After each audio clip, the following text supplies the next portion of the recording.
Hello guys, welcome back to my Success Ladder YouTube channel. দেখো আমি তোমাদের এর আগে প্রেজেন্ট টেন্স এর যে তিনটি ভাগ আমি তোমাদের শিখিয়েছিলাম, simple present tense, present continuous tense আর প্রেজেন্ট পারফেক্ট টেন্স। তো আমরা আজকে প্রেজেন্ট পারফেক্ট টেন্সের এই সেকেন্ড পার্ট নিয়ে আলোচনা করব। যারা এর আগে ভিডিও দেখোনি তারা কিন্তু দেখে নিও, ঠিক আছে? তো প্রেজেন্ট পারফেক্ট টেন্স নিয়ে আজকে আলোচনা করব এই সেকেন্ড পার্ট। এর আগের দিন আমরা জেনেছিলাম প্রেজেন্ট পারফেক্ট টেন্সের কোথায় বাংলা বাক্যে কিভাবে চিনব যে প্রেজেন্ট পারফেক্ট টেন্স হয়। এইভাবে আমরা ইংরেজি সেন্টেন্সে কিভাবে প্রেজেন্ট পারফেক্ট টেন্স হবে তা শুধু জানবো। তাহলে কি লিখবো? ক্লু। ক্লুতে কি কি থাকে না, দেখো প্রথমে থাকে টিল নাও, টিল নাও। তাহলে কি থাকতে পারে? অলরেডি। তাহলে কি থাকতে পারে? Just now.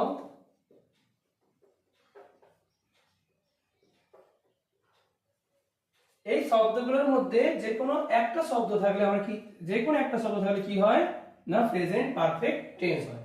তাহলে একটা এক্সাম্পল দিই। যেমন আমি একটা এক্সাম্পল দিচ্ছি, Raju dash receive the letter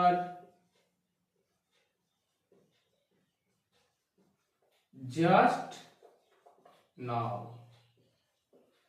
Raju চিঠিটা সবেমাত্র রিসিভ করেছে বা গ্রহণ করেছে। তাহলে এই টেন্সটা কিভাবে করব? দেখো এখানে কি আছে? Just now. আমি কি বলেছিলাম যে till now, already, just now, আর এইগুলোর মধ্যে যে কোনো একটা থাকলে কি হয় সেটা প্রেজেন্ট পারফেক্ট টেন্স হয়। তাহলে এখানে জাস্ট নাও আছে, তাই এটা কি টেন্স হবে? Present perfect tense. আর প্রেজেন্ট পারফেক্ট টেন্সের স্ট্রাকচার কি? সাবজেক্ট দিয়ে হ্যাভ হ্যাজ দিয়ে ভার্বের থার্ড ফর্ম। তাহলে রাজুর পরে কি হবে? হ্যাজ দিয়ে ভার্বের থার্ড ফর্ম কি হবে? রিসিভড, তাই তো? রিসিভড, রিসিভড, ঠিক আছে? তাহলে এটা ছিল প্রেজেন্ট পারফেক্ট টেন্স। এবার আমরা জানবো present perfect continuous tense. Present perfect continuous tense. Present perfect continuous tense. তো প্রেজেন্ট পারফেক্ট কন্টিনিউয়াস টেন্স স্বাভাবিকভাবে তোমরা বুঝতে পারছো যে এখানে প্রেজেন্ট পারফেক্ট আছে আর কন্টিনিউয়াস আছে, দুটো টেন্স মিক্সড। তার মানে এই টেন্সে পারফেক্ট টেন্সের মতো দেখা যাবে, আবার কন্টিনিউয়াস টেন্সও দেখা যাবে। তাহলে কিভাবে চিনবো এটাকে?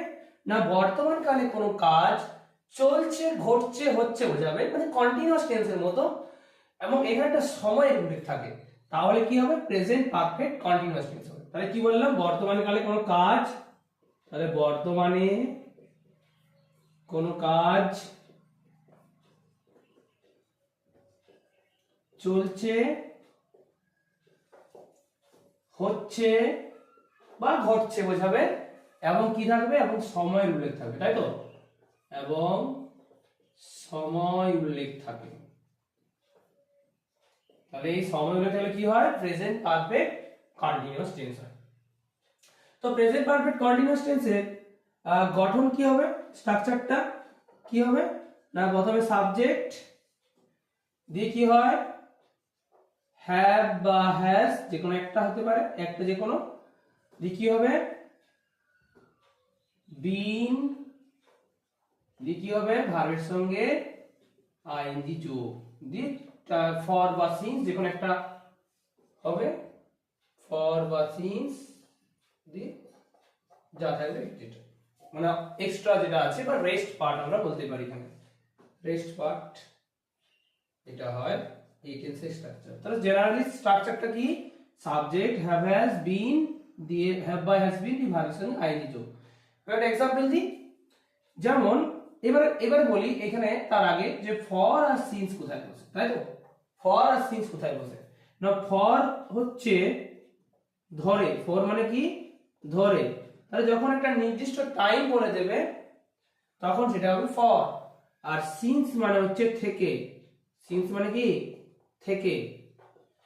এটা আমি আরেকটু ডেসক্রাইব করছি, তাহলে তোমাদের বুঝতে সুবিধা হবে। দেখো আমি যেমন যদি একটু বলি যে সকাল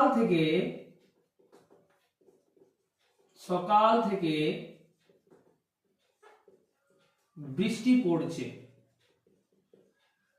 সকাল থেকে কি হচ্ছে, বৃষ্টি পড়ছে।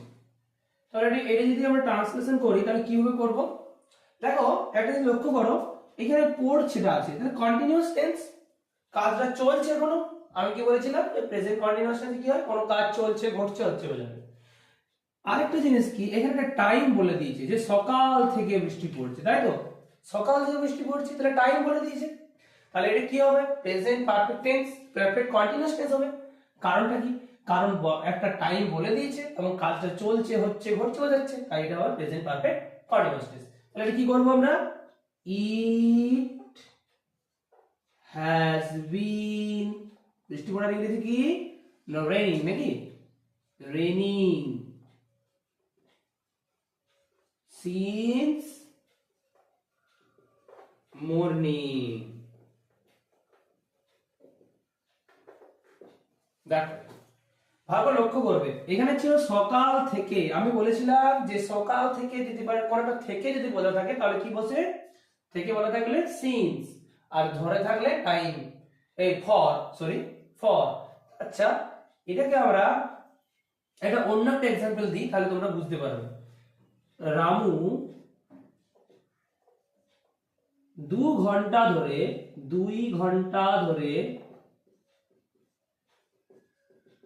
বই পড়ছে, যদি এরকম থাকতো তাহলে কি হতো? দেখো এখানেও সেম, কাজটা চলছে, ঘটছে, হচ্ছে, বোঝাচ্ছে, কিন্তু টাইম বলে দিয়েছে, তাই এটা হবে প্রেজেন্ট পারফেক্ট কন্টিনিউয়াস টেন্স। তাহলে এটা কি হবে না, রামু, তারপর কি হবে, হ্যাভ না has, Ramu has been reading, কি পড়ছে না, বই পড়ছে, তাই তো, রিডিং বুকস, বই পড়ছে, বা রিডিং এ বুকও তোমরা করতে পারো, এখানে রিডিং বুকস ফর 2 hours। আচ্ছা এটা আমরা এ বুকেই করে দিই। আচ্ছা এখানে একটু তোমাদের মধ্যে হতে পারে যে বুকস কেন করলাম না, বুকস কারণ হচ্ছে বুক বসে, আচ্ছা এটা বলে দিই, এটা হচ্ছে কমন নাউনের ক্ষেত্রে আমরা কোনো না কোনো একটা আর্টিকেল বসাতে হয়, না হলে সেটাকে প্লুরাল করে দিতে, এটা নিয়ম।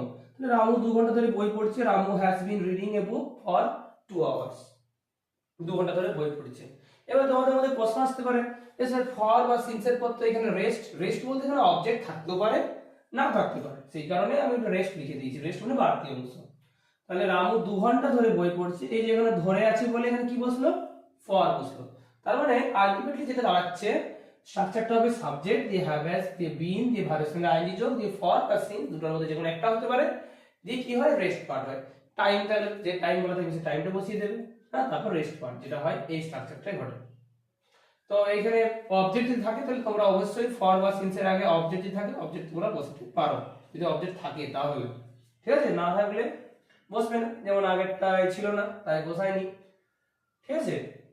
এই স্ট্রাকচারে তোমাদের প্রেজেন্ট পারফেক্ট কন্টিনিউয়াস টেন্স হবে। এর পরের দিন আমরা প্রেজেন্ট পারফেক্ট কন্টিনিউয়াস টেন্সের এই সেকেন্ড পার্ট নিয়ে আলোচনা করব, তার সাথে আমরা সিম্পল পাস্ট টেন্স নিয়ে আলোচনা করব। আজকের ক্লাস তোমাদের এই পর্যন্তই, ঠিক আছে। তোমাদের যদি ভালো লাগে তোমরা অবশ্যই লাইক, কমেন্ট এবং শেয়ার করতে ভুলো না।